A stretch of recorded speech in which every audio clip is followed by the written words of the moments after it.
If you've been playing games for any amount of time, you probably know that more is not always better, and the same can be applied to boss fights. Boss team fights, particularly in the Souls series, are a polarizing subject. Some may enjoy the added challenge and unique dynamic that comes with multiple opponents, while others may see more than one boss as a lazy way to increase the difficulty, or trading off quality for quantity.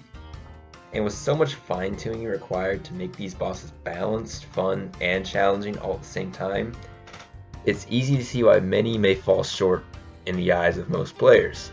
But what factors separate the good from the bad, the memorable from the forgettable, the fair from the cheap? We'll start with the boss that seems to be an agreed-upon stinker, Elden Ring's Godskin Duo. But before we go any further, here's a short disclaimer. We are counting team fights and grunt rushes as two different things, and we're not going over every single boss fight in the series. We're just highlighting a few examples of good and bad. Anyway, moving on. As FromSoft's most recent and, as of right now, relevant take on the multi-boss fight, the Godskin duos have been subjugated to many design criticisms by newcomers and Souls veterans alike. The main problem is that these two particular enemies were designed to be one-on-one dual boss fights, with their attacks and behavior having no synergy.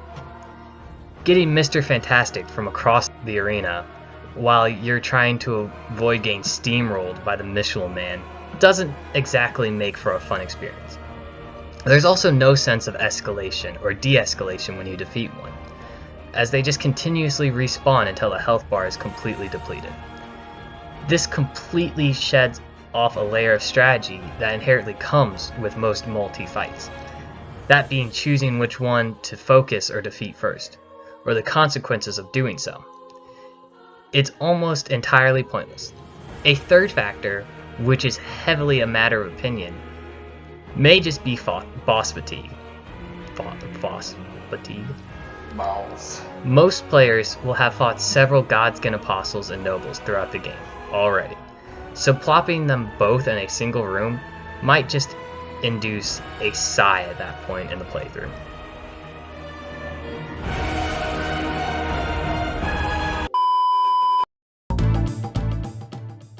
Going back to 2019, the overachiever of the FromSoft family, Sekiro, has a lone double boss fight to its name. Is it any good though? No. This one is an example of how not to do a multi-boss fight. That's right, we're talking about the Headless Ape. The issue is interesting with this one, so we're going to talk about them anyway. The biggest issue with this fight is that Sekiro is not built to be a game where you take on multiple bosses at once. The game is built around precise parries, dodges, and attacks, something that can be impossible when there are two default enemies, let alone two absolutely massive apes. I mean, Sekiro loves its monkeys, dude, who are then programmed faster and more aggressive. It also does not help that the second ape that joins the fight is just the Guardian Ape Phase 1, and the other ape is literally just the Guardian Ape Phase 2. Yeah, two of them, yeah. Slapping two different bosses that you have beaten before this point doesn't make for a super cool multi-boss fight. Sorry, Sekiro. Great game otherwise.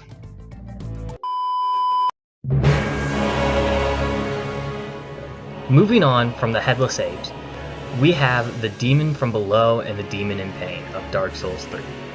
This boss is one of the peak team battles in the franchise, having two ruthless looking demons staring you down after that long hard fight turn into one huge powerhouse known as the Demon Prince. Before we get to that, we have to discuss his first phase. Rather than having both demons rush you down at once, instead the demons use two distinct modes of aggro and range.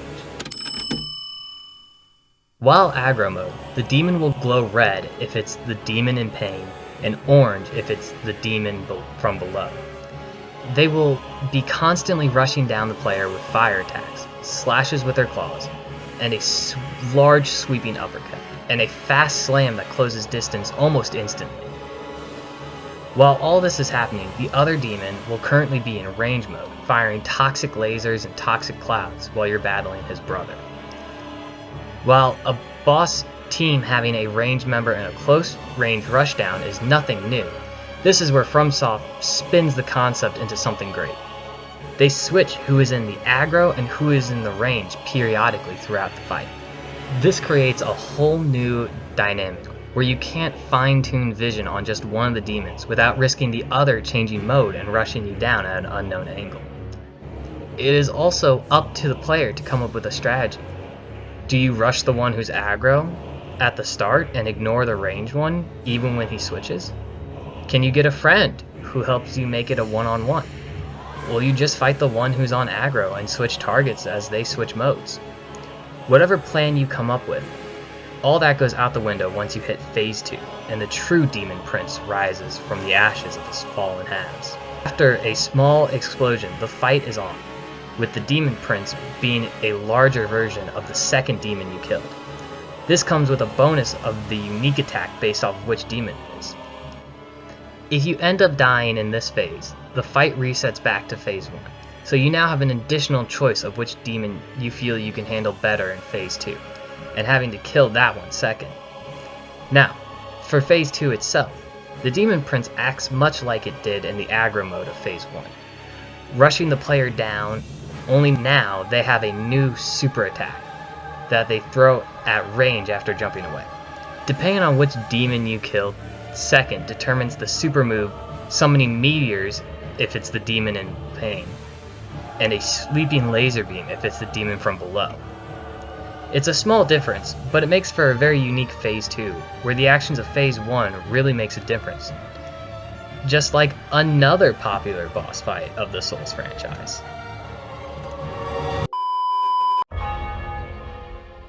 Back in base Dark Souls 3, the Abyss Watchers are one of the most unique multi-boss fights throughout gaming. The opening cutscene tells you how the boss is different, as the two allied soldiers are battling, and with the winner being the boss itself.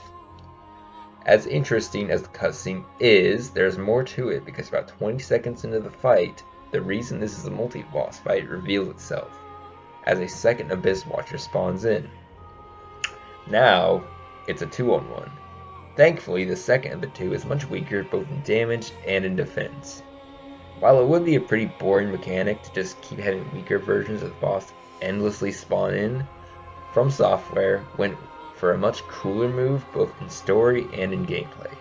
After another 20 seconds, a third Abyss Watcher will spawn in. However, this one is aggressive towards the other two Abyss Watchers. This creates a whole new boss fight where it is no longer a 1v1, but a 1v2 and then later a 2v2. Having the extra help is nice as the Abyss Watchers are a fast and aggressive boss with a relatively low health pool. Much of the fight can just be dodging with no opening, but once the third one spawns in, he will help create an opening for the player to utilize. The third Abyss Watcher can still hit the player though, so it's not like summoning a phantom and being able to swing with no concern. You'll still need to watch him in case you are in the line of fire. Things do die down as the fight enters Phase 2, as the boss has a different take on the quote-unquote fallen ally power-up. The Abyss Watchers are Lords of Cinder, meaning they use their power to link the flame and continue the Age of Fire. During Phase 2, all the Abyss Watchers power up one Watcher to take you on. Now it's a 1-on-1. The Abyss Watcher uses mostly the same attacks as Phase 1, but this time he has a sick fire effect. The fight does get easier though, because if you can dodge Phase 1 with 2 of them, you can dodge Phase 2 with 1 of them. Still a very well done fight, and there's probably a good reason that it's a lot of people's favorites. The music is pretty sick too.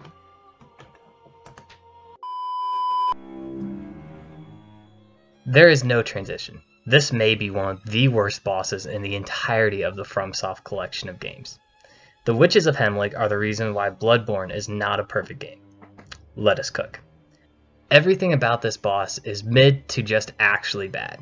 The arena is boring. The boss's design feels more like a basic enemy than so-called prey, as the game calls it once they're beaten. They have like 2 attacks that are easy to dodge. Oh! I got hit by the witch. Put that in the footage. The first ever recorded Witch of Hemwick. Damaging. The gimmick is miserable. It's cool the first time for like 20 seconds after you figure it out. For those who don't know, the boss is invisible, and what you fight at the start, as you assume is the boss, is just a summon. Now, that is interesting until you realize, one, the witch herself is in the arena the whole time, which we find except for reason number 2. The summon is slow and easy to kill. You can easily just kite it around the arena and kill the witch while it slowly staggers towards you. Lame boss fight, right. But guess what? There's 2 witches, so you have to do everything twice. The icing on the cake is that with 0 insight, the summons are straight up gone, so you can enter the fight, warp out, go on a shopping spree, and then walk in and solo the witches and win. Bad. I don't know.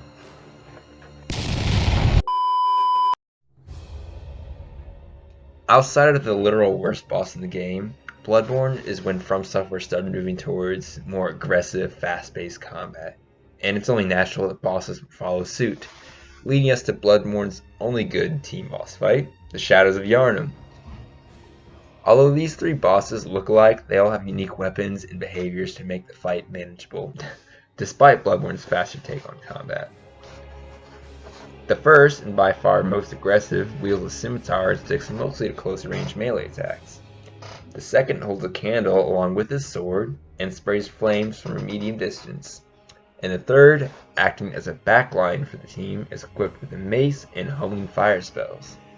This may sound like a lot to handle all at once, but the boss arena is well mapped for this sort of fight, providing plenty of space to get some distance and no shortage of gravestones to take cover behind. I'm trapped! I'm trapped! Do you see the little pebble? This highlights another aspect of a good team fight. A proper arena. Cramped spaces and no way to break up the bosses or take cover often makes for a pretty miserable experience.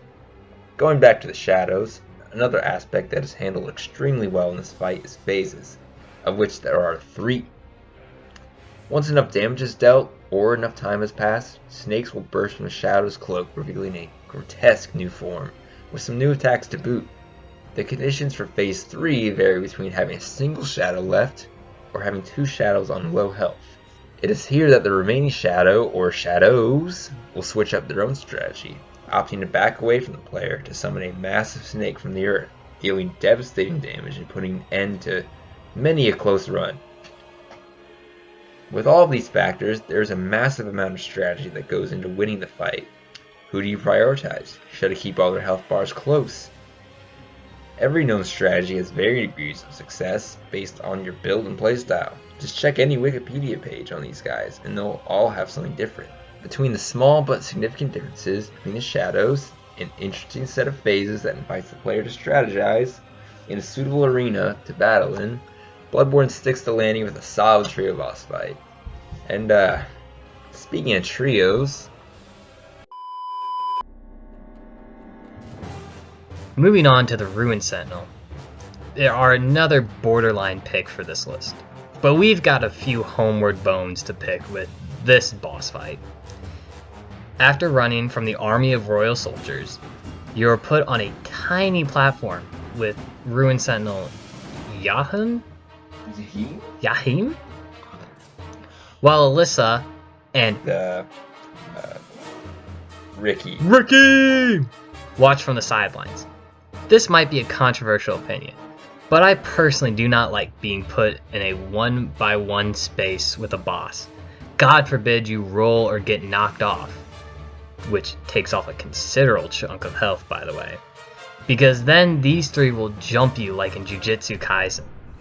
There's nothing to distinguish the 3 other than their names, so really you're just fighting the same guy copy and pasted 3 times. But you know what?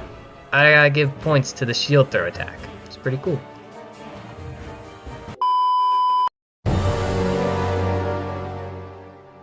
Now I know it's easy to do the whole Dark Souls 2 boss is bad, funny haha, which we did ourselves a few seconds ago, but we actually have a soft spot for these guys.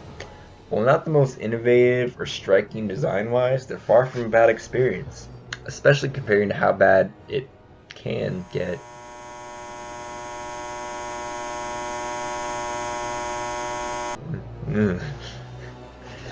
The Throne Watcher and Defender are distinct from each other, not only in their movesets, but damage types. One doing lightning and the other doing magic, making an interesting dual elemental damage dynamic that's pretty rare in the series, actually. Maybe one of these damage types is your weakness, making that particular target more dangerous to you. Though it's pretty clear that these two were meant to fill the shoes of certain other two bosses that guard a throne. Where they miss the mark is their identical behavior, and an inappropriate arena to go along with it. Both bosses just straight up make a beeline towards the player, with no terrain or obstacles to break them up, making it feel more like a waiting game sometimes to get even a single lick in. Luckily, you can summon the GOAT, Bradley of the Old Guard, to help out with that. There's also the pretty unique mechanic of one boss reviving the other back to full if they go down, forcing you to take a different approach to combat than what you usually do. Overall, these guys are alright.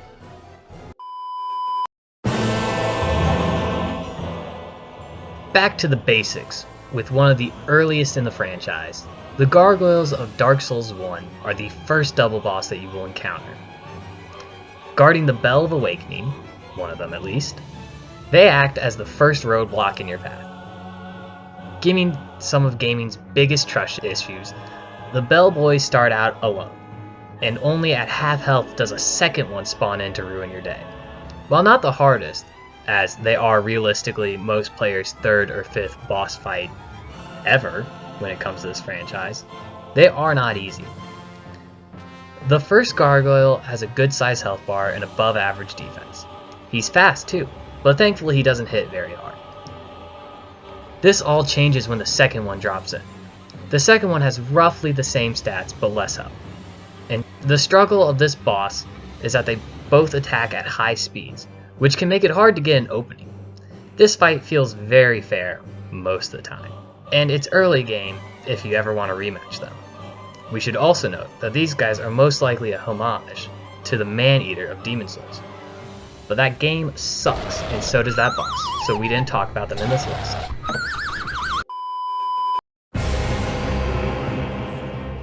Our next boss fight is one of the oddest and most misleading bosses in the franchise, the Four Kings. They are misleading as there aren't really four of them. When the boss fight starts, there's only one, then if you take too long to kill the first one, a second one will spawn in. The only way you can have four kings in the game at once is by either not killing them, or just waiting or having such low damage output, as seen with my sorcery build here, that you physically can't beat them fast enough. Along with that, all of the kings share one major health bar. They each have an individual king health bar as well. This oddity means that there are actually 5 kings that spawn in throughout the boss fight. The boss itself is fine. They have one attack that feels impossible to dodge and a grab that deals a billion damage. The issue with this fight is that the fact that you fight them in the abyss. Everything is pitch black, making it very hard to tell how close attacks actually are, especially with the ranged attack. There's a chance that this boss might not even be a multi-fight for some people with high enough damage, so including them in this list might not even be appropriate. But we love hearing our own voices, so yeah, we don't know. That kind of just doesn't sit right for us. Sorry, kings.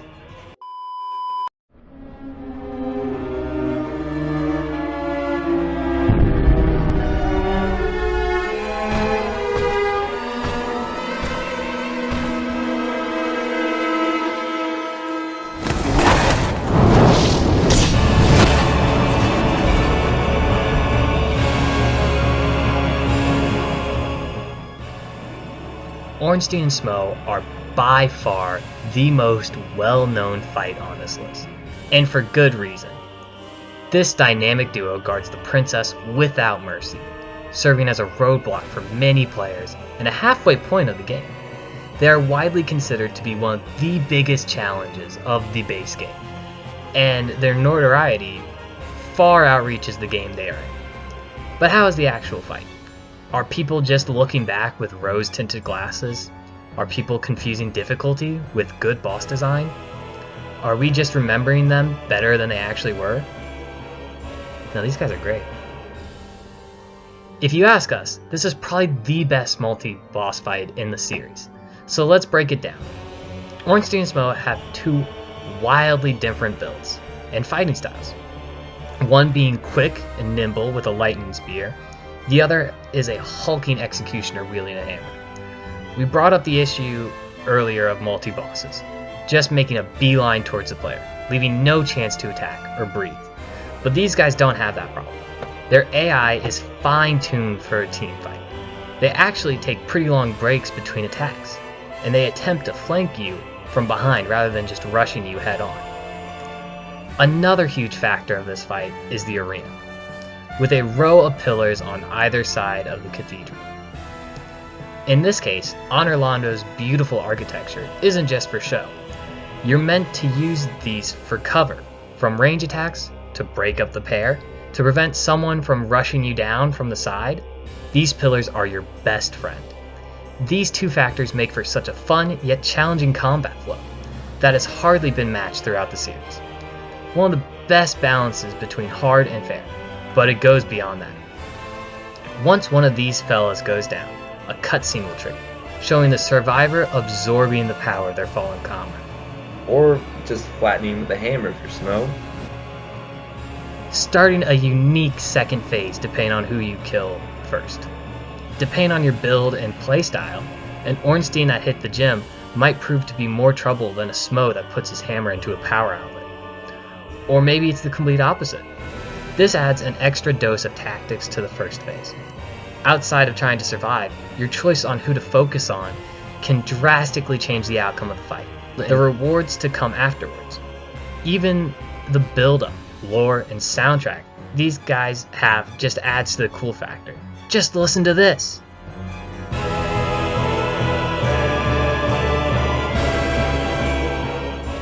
I can see why they bring Ornstein back for every single Souls game.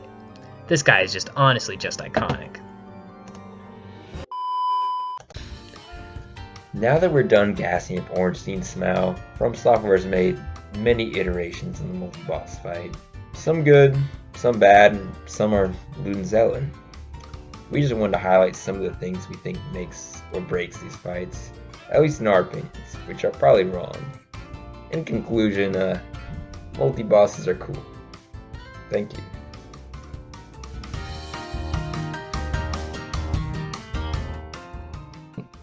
Trying to connect.